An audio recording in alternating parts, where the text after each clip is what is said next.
தினமொரு வசனம். சங்கீதம் 119 வசனம் 103. உம்முடைய வார்த்தைகள் என் நாவுக்கு எவ்வளவு இனிமையானவைகள், என் வாய்க்கு அவைகள் தேனிலும் மதுரமாயிருக்கும்.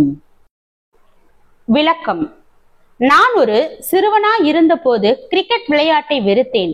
பின்பு ஒரு நாள் நான் ஒரு விளையாட்டு மைதானத்திற்கு சென்று ஒரு கிரிக்கெட் பந்தயத்தை பார்த்தேன். அது என்னை மாற்றியது. அதற்கு பின்பு நான் கிரிக்கெட் அணிகளை குறித்த புத்தகங்களை படித்தேன். கிரிக்கெட் வீரர்களை குறித்த பத்திரிகைகளை வாங்குவதில் என்னுடைய சேமிப்பை செலவழித்தேன். நான் ஒவ்வொரு அணியின் வெற்றிகளையும் தோல்விகளையும் ஒரு புத்தகத்தில் பதிவு செய்தேன். நான் ஒவ்வொரு அணியையும் குறித்த அனைத்து தகவல்களையும் சேகரித்தேன். ஒவ்வொரு விளையாட்டு வீரரின் பந்தய எண்ணிக்கையையும் என்னால் கூற முடியும். நாம் நம்மை தேவனுக்கு ஒப்புவித்து வேதாகமத்தின் மூலமாக அவருடைய வார்த்தைகளை கேட்கும் போது இது போன்ற ஒரு அனுபவம் நமக்கு ஏற்படுகிறது. அவருடைய குரல் மற்றெந்த குரலை காட்டிலும் நம்முடைய ஆத்மாவை ஊடுருவி செல்வதால் நாம் அதை அதிகமாக கேட்க விரும்புகிறோம்.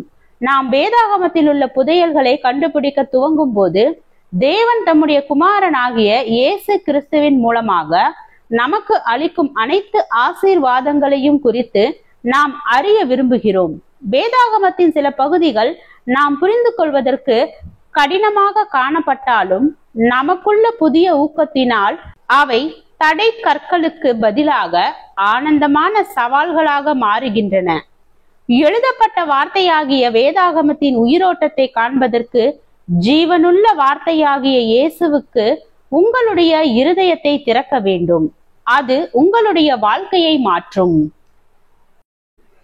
ஜெபம். தேவனுக்கு ஸ்தோத்திரம். தேவனே, நாங்கள் எங்களுடைய வாழ்க்கையில் தேவ ஐக்கியத்தில் நிலைத்து இருப்பவராகவும் சரியான வழியில் நடப்பவர்களாகவும் வேதத்தை பின்பற்றுபவர்களாகவும் வாழ கிருபை பாராட்டும்.